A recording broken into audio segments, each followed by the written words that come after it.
ব্যক্তি বিশেষ যদি আপনি আয় দেখেন। আমরা ডেটাতে সবসময় কিংবা রিসার্চে আমরা সবসময় দুর্বল, এবং ডক্টর সাহেব আমির ফয়সাল, মার্চেন্ট পর্যায়ে ডিজিটাল লেনদেন জনপ্রিয় করতে সবচেয়ে বড় প্রতিবন্ধকতা কি প্রযুক্তি, আস্থা, নাকি কর নীতির জটিলতা, নাকি অন্য কিছু?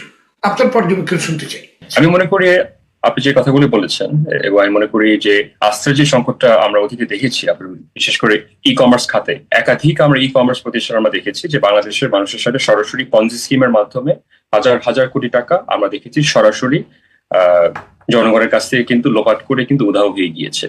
এমন একটি পরিস্থিতিতে যখন আপনার মার্চেন্টদের এবং ক্রেতাদের যখন আপনার আস্থা অর্জন করার একটি ব্যাপক সম্ভাবনা ছিল, বিশেষ করে আমরা একটি বিখ্যাত, এখন বর্তমানে যে কুখ্যাত বলা হচ্ছে সেটা হচ্ছে ইভ্যালি যে ধরনের একটি কেলেঙ্কারির সাথে সম্পৃক্ত হয়েছিল, এখন তার ব্যবসায়িক মডেল যেই থাকুক না কেন, কিন্তু আমার কথা হচ্ছে যে বাংলাদেশের যে ফাইন্যান্সিয়াল অটোনমাস যে বডিগুলো ছিল, এটা যদি অগ্রিম হস্তক্ষেপ করার কিন্তু অনেক সুযোগ ছিল, এটা যদি প্রতিরোধ করা যেত, আজকে ই কমার্স এবং এফ কমার্স শুনলে কিন্তু মানুষ, বিশেষ করে সাধারণ মানুষ কিন্তু সরাসরি কিন্তু ভয়ভীতি কিন্তু তাদের ভিতরে কিন্তু সরাসরি কিন্তু কাজ করে। করের উপরে যে চাপটা, সেটা আমি রিস্ট্রেস করার আমি মনে করি যে প্রবণতা বর্তমানে রয়েছে এই কারণ কর নীতি যে আমাদের আইএমএফ এর দ্বারা যে লক্ষ্যমাত্রাটা বর্তমানে আপনার যে লক্ষ্যমাত্রা নির্ধারণ করা হয়েছে, এটা আসলে বাংলাদেশের বর্তমান বাস্তবতা, যেখানে আপনার জিডিপি মানে আমি বলবো রিয়েল জিডিপি গ্রোথ কিন্তু অলমোস্ট কন্ট্রাকশনারি। আপনি যদি উদীয়মান প্রথম সারির 1000-1500 ব্যবসায়ীদেরকে বাদ দিয়ে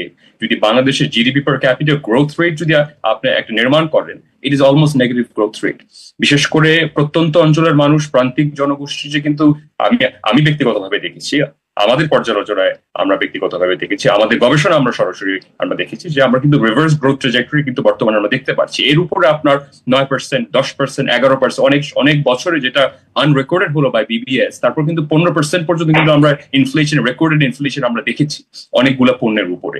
এমন একটি বাস্তবতা আমি মনে করি বাংলাদেশের সাধারণ মানুষের জন্য আমি মনে করি কর নীতির একটি পরিবর্তন আনা উচিত। একটা উদাহরণ আমি তুলে ধরতে চাই, যখন আপনি কর্পোরেট ট্যাক্স রেট দিচ্ছেন, মানে 27% বা 30% বা 32% একটা ফ্ল্যাট কর্পোরেট ট্যাক্স দিচ্ছেন, আমি স্ল্যাব অনুযায়ী আমি বলছি না, মানে সিম্পলিসিটির খাতিরে, আপনি কিন্তু আফটার অল এক্সপেন্সেস কিন্তু আপনি ট্যাক্স পেমেন্টটা করছেন।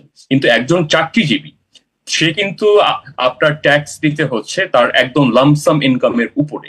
এখন আমার কথা হচ্ছে, যখন একটা কর্পোরেশনকে আপনি এত বড় একটা বেনিফিট দিচ্ছেন, যে সব খরচের পরে যে মুনাফাটা থাকছে সেটার উপরে ট্যাক্স দেওয়া হচ্ছে, কিন্তু একজন মানুষ, যে আপনার খেটে খাওয়া একজন মানুষ, তার আয়ের উপরে কিন্তু আপনি সরাসরি যে মাসিক যে বেতনের উপরে কিন্তু আপনি কর কেটে প্রথমে নিয়ে যাচ্ছেন। এটা প্রফেসর, ডক্টর, টিচার্স ইত্যাদি ইত্যাদি ইত্যাদি। এই ধরনের প্রতিবন্ধকতা আসলে আমাদের পলিসি মেকারদের যদি আমি মনে করি এই জায়গায় যদি কিছু নীতিগত কিছু পরিবর্তন আনার সম্ভব হতো, আমি মনে করি আমাদের খালি ই কমার্স না, আমি মনে করি এফ কমার্স, এগ্রি কমার্স যে ব্যাপক সম্ভাবনা ছিল, আগে তো আমার ব্যবসাকে টিকিয়ে রাখতে পারলে সেটা আমার কর আহরণ হবে।